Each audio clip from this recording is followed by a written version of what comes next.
दोस्तों कहते हैं कि मरने से पहले कोई इंसान झूठ नहीं बोलता है। जबकि उसे पता चल जाए कि वह मरने वाला है या लगे कि अब हम जी नहीं सकते हैं और मरने वाले हैं, तो उस समय वह इंसान कभी झूठ नहीं बोलता है। और वह मरने वाला होता है तो उसके मुंह से निकले शब्द यकीन करना पड़ता है। जो इंसान मरने ही वाला हो और वो कुछ बताना चाहे तो उसकी बात पर यकीन करना पड़ता है और यकीन किया जाता है। तब जज भी उस बयान को गंभीरता से लेता है और आरोपी को कड़ी से कड़ी सज़ा देता है। एक औरत मरने वाली थी और उसने अपनी भाभी को कुछ ऐसा सच बताया से सुन के भाभी और लोगों के पैरों जमी खिसक जाती है। तो दोस्तों, मैं आकाश यादव। चलिए दोस्तों, स्टोरी को शुरू करते हैं। स्टोरी है उत्तर प्रदेश के हमीरपुर की। हमीरपुर एक ज़िला है, उसी में एक कॉलोनी है PWD। वहाँ का ये वाक़या है और ये एक सत्य घटना है। PWD से 3 फरवरी 2024 को एक बारात जाती है। 22 किलोमीटर दूर एक जालौन है, जालौन के ही पास उरही है। उरही में ये बारात जाती है और बारात में काफ़ी लोग होते हैं, जैसे परिवारजन लोग और रिश्तेदार अदर लोग भी होते हैं, जो बारात को 3 फरवरी को उरही में लेके जाते हैं। आती है और वहाँ पर समारोह होता है, शादी का सारा काम होता है और होने के बाद 4 फरवरी को विदा का टाइम आता है। तो उस लड़की की विदा होती है। विदा होने के बाद ससुराल आती है। उसके बाद लड़की के माता पिता हैं नहीं, उसकी शादी उसके भाई ने ही की थी और उस लड़की की एज करीब 35 साल है और अपने ससुराल आ जाती है। और ससुराल आने के बाद पहली रात होती है, यानी कि सुहागरात होती है। उसी दिन का वाक़या है, यहाँ से स्टोरी शुरू होती है। तो किस प्रकार इस लड़की की जान जाती है और है, चलिए दोस्तों आप जानोगे। जो लड़का है वो एक सॉफ्टवेयर इंजीनियर है, करीब मुझे लगभग 35 है और शादी का पहली रात होती है। उसी दिन वह लड़का अपने दोस्तों से कुछ राय लेता है, यानी कि उस पर अपने ऊपर यकीन नहीं था, तो वह अपने दोस्तों से यकीनी के पास कुछ खा के जाता है और बताया जा रहा है कि वह एक शक्तिवर्धन गोलियां खा के जाता है और अपनी पत्नी के साथ जो पहली रात सुहागरात की होती है वो करने में लग जाता है और उसके साथ अपनी पत्नी के साथ गंदा कृत्य, और जैसे कि वह एक हवस का पुजारी हो, इस प्रकार से उस पत्नी के साथ घिनौनी हरकत करने लगता है। वो शक्तिवर्धन गोली खा के और अपनी पत्नी के साथ प्राकृतिक और अप्राकृतिक यौन शोषण करने लगता है। पहली रात होती है तो पत्नी कुछ कहती नहीं है, क्योंकि ये सब सुहागरात में होता है। इस वजह से वो पत्नी शांत रहती है और उस पीड़ा को सहती रहती है।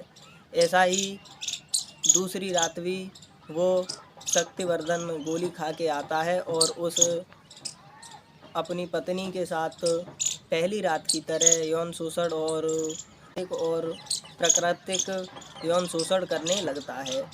सुबह दूसरे दिन जब उसकी तबीयत बिगड़ती है तो पास के एक डॉक्टर को दिखाता है और दिखाने के बाद उससे थोड़ा आराम आता है, लेकिन यही कंटिन्यू फिर तीसरे दिन वो शक्तिवर्धन गोली खा के आता है। जो पहली रात किया था उसके साथ यौन शोषण और एक दरिंदे की तरह उसके साथ बलात्कार करने लगता है। ये सब पीड़ा सहती रही पत्नी और ऐसे ही 3 दिन और चौथा भी दिन हो जाता है।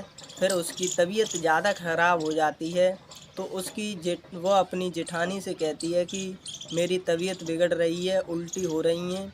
तो वह जेठानी है उसके भाई से फ़ोन कर देती है, तो भाई आ जाता है। 7 तारीख को भाई आ जाता है। इधर 4 को ही उसकी बारात, यानी कि वो ससुराल में आई थी और 4 को वह वहाँ से फ़ोन आता है कि आपकी बहन की तबीयत ख़राब हो गई है, आप आ जाओ, इसको ठीक जगह हॉस्पिटल में दिखा दो। उसे कानपुर हॉस्पिटल में ले जाते हैं और इलाज शुरू करा देते हैं। तो 8 तारीख को पता चलता है कि इसके साथ यौन शोषण और अप्राकृतिक यौन शोषण किया गया है, इसके साथ ज़बरदस्ती की गई है और यौन शोषण किया गया है।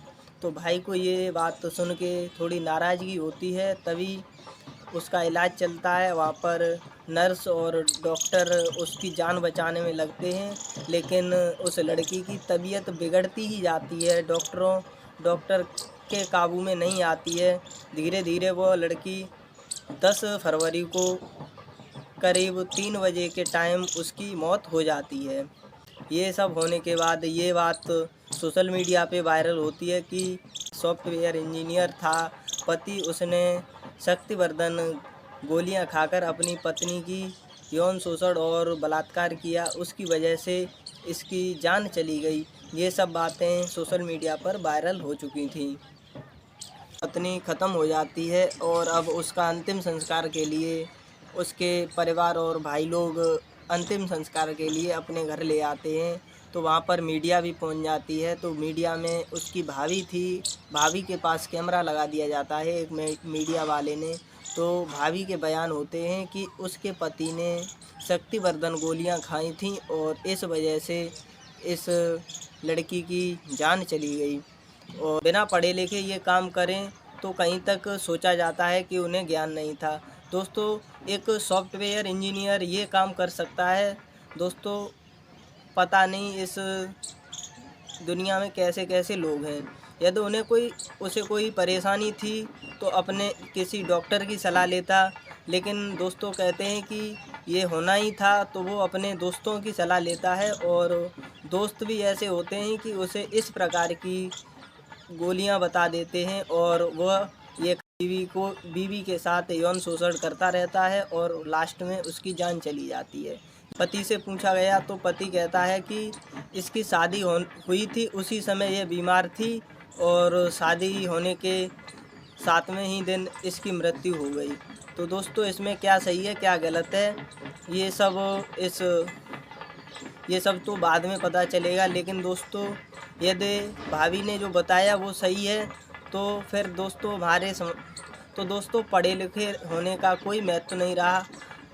इस प्रकार की गलतियां तो अनपढ़ लोग करते हैं। यदि उसे कोई परेशानी थी तो डॉक्टर के पास जाता, ये उसे करना नहीं था।